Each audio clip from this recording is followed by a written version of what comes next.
maior do que aquela que a gente consegue carregar. E você vai ter forças, assim como todos nós, vamos ter forças para todas as lutas da nossa vida, tá bom? Ela falou, e a gente também falou, sobre diagnóstico precoce. Perfeito. Quais são os sintomas iniciais do Alzheimer, doutor? Perfeito. O Alzheimer é um quadro demencial. A demência é o quê? Perda de várias capacidades cognitivas, que isso envolve o quê?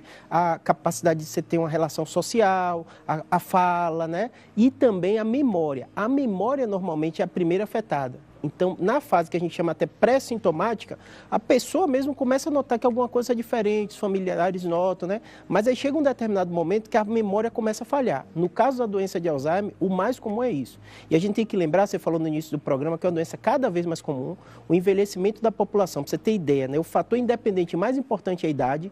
Quem chegar, né, se Deus quiser, acima de 80 anos, chega até 30%, então a incidência é muito alta, né? No Brasil, a gente tem mais de 1,5 milhão de pessoas com Alzheimer. Então, todos os sintomas iniciais são relacionados à memória, no caso da demência de Alzheimer. Perfeito. Agora, se é importante fazer o diagnóstico precoce, é porque tem algo que possa ser feito precocemente? Perfeito. A doença de Alzheimer, infelizmente, a gente não tem nada que mude o curso da doença. Então, existe um remédio que vai dizer assim, essa pessoa vai parar de ter Alzheimer, não vai evoluir. Mas você consegue controlar os sintomas. Então, normalmente, o que incomoda essa família que foi falada aqui, como as outras, são alguns fatores comportamentais.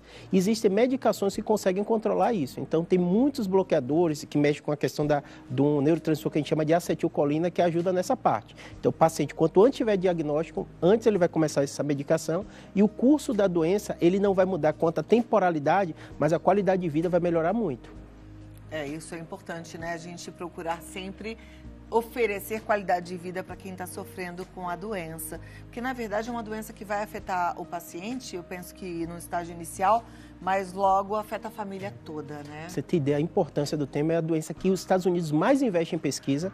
Realmente não avançou muito, a gente como médico tem que ser sincero, nos últimos 10 anos a gente não teve um avanço de mudar o curso da doença, mas é a doença que mais causa custo, porque tem a questão do paciente e também tem todos os familiares. E hoje, até na medicina, a gente usa muito cuidando do cuidador, né? Porque o familiar, eu até brinco com meus pacientes quando tem uma doença assim, já criou o grupo de WhatsApp da família, porque vai precisar de uma rede de apoio muito grande. É emocionalmente difícil, a pessoa, como ela mostrou ali, às vezes fica instável na parte mais relevante do ser humano, que é a cognição. Então, às vezes, a família não confia para deixar sozinha, não confia para sair, e realmente aquela pessoa tem uma dependência muito grande dos familiares. E realmente a família precisa ficar muito atenta, né? Porque não é incomum receber pedidos. Eu, por exemplo, recebo muito pedido de ajuda de pessoas que perderam seus familiares idosos porque eles se perderam, né? E aí eles não conseguem voltar para casa, não lembram o número do telefone. Então é muito importante a gente ficar realmente extremamente atento. Perfeito. Você falou que as pesquisas não param de evoluir lá nos Estados Unidos,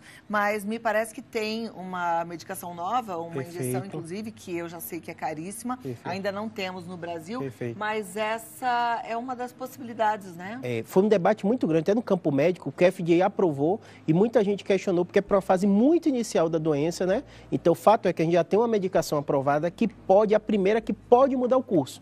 Mas o grande debate se tem é o custo muito alto, né? E o ganho funcional, os neurologistas têm debatido muito, que é para uma população muito específica. Então, quando sai na mídia, dá a impressão que é para todo mundo, né? Começou o diagnóstico, vai tomar. Mas são situações muito específicas, né? Aqui no Brasil, a Anvisa ainda não autorizou, mas lá nos Estados Unidos, a FDA já deu esse primeiro passo. Mas não deixa de ser um caminho, né? A gente já entende muito bem a doença de Alzheimer, a gente sabe que é uma dificuldade de comunicação dos neurônios, então forma proteínas amiloide que dificultam essa comunicação, em especial no lobo temporal, que é a região da memória.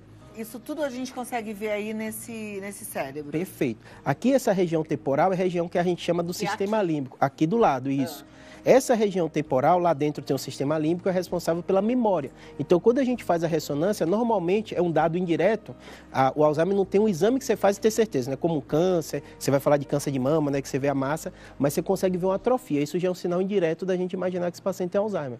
Tá. Agora, como é uma interrupção da comunicação, afeta também outras partes do nosso corpo, né? Porque o nosso cérebro ele vai transmitindo tudo aquilo que a gente precisa fazer.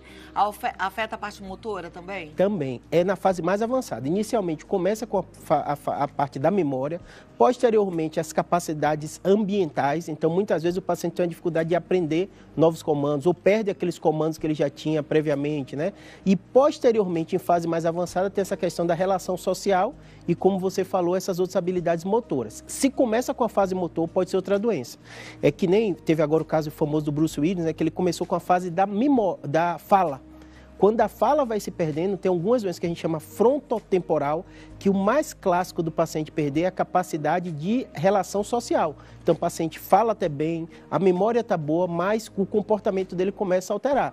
E aí, justamente porque a atrofia não começa no temporal, como a gente falou, começa nessa região frontal. Então, os familiares falam assim, ele começou a mudar o jeito dele. Então, às vezes, é uma pessoa recatada e começa a falar palavrões que não falavam antes. O comportamento social começa a ser inapropriado. E aí é outro tipo de demência.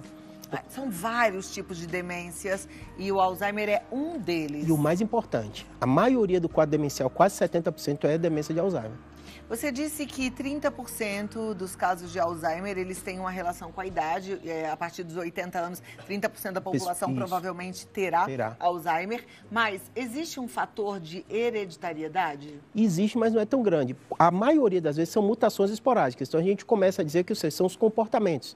Eu sei que você é fitness, acompanho lá no Instagram, né? A alimentação, os fatores mais importantes.